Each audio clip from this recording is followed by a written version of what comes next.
Hey guys, I'm one of those people that am always looking for better products for my camera and photography, and so with this wireless remote, this is no different. This is the Amazon ML-L3 wireless remote, and I'm going to give you the pros and cons of how it worked for me. My goal for getting this one was I just wanted to simplify my gear that I'm carrying. All I wanted to do is push the button and have my camera click, and so when I got this, I was pleasantly surprised. That's exactly what it did. So I use it with my Nikon D750. There's many other cameras that it does work with, so you'll have to check the specs and see if it works for you. Pro number one, this thing right out of the box worked. All I had to do was pull the plastic out of the battery compartment and it worked right away, so that was great. Pro number two, it has pretty good range. You can get 16 feet away from your camera, it'd still work. So I thought that was pretty positive.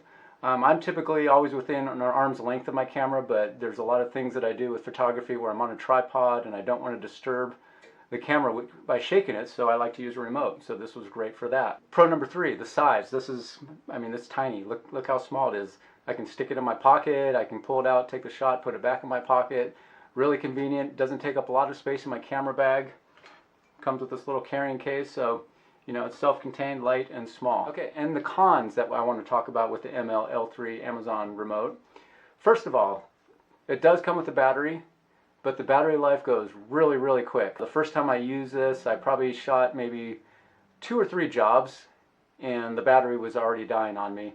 And I'm not shooting a lot of clicks. I'd say I probably did maybe 200 clicks or so.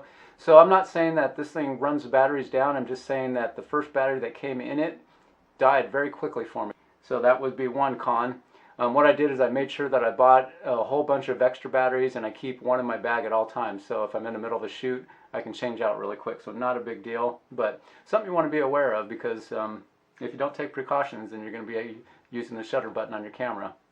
Con number two, I would prefer, or actually I do prefer on the remote controls that I have, that you can hold the shutter halfway down to get a really clear focus and then push it all the way to actually actuate the shutter. This one does not have that. So what happens is when you push the button, it does search for focus and it fires. And I think it's been working fine. I really don't have a complaint with that, but it does make me a little uncomfortable, because I just like to really make sure I have clear focus before I press that shutter all the way, and this does not give you the opportunity to do that. You just kind of have to trust it. In summary, I would say that this is a great product. It did exactly what I wanted to do. I didn't have a wire connected to my camera, so I could put this in my pocket. So there's definitely more pros than cons, but you really got to think about how you're going to use it and see if this is the right product for you.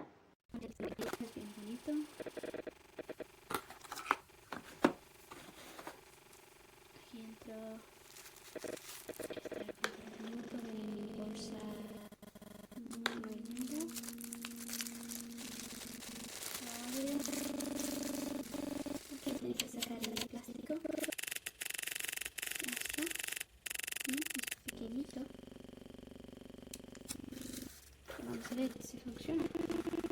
Aquí está mi Nikon D90. Voy a poner esta opción. Aquí hay. Así se prenderá hasta que llegue ahí. Signo de control remoto. Vamos a ver con este.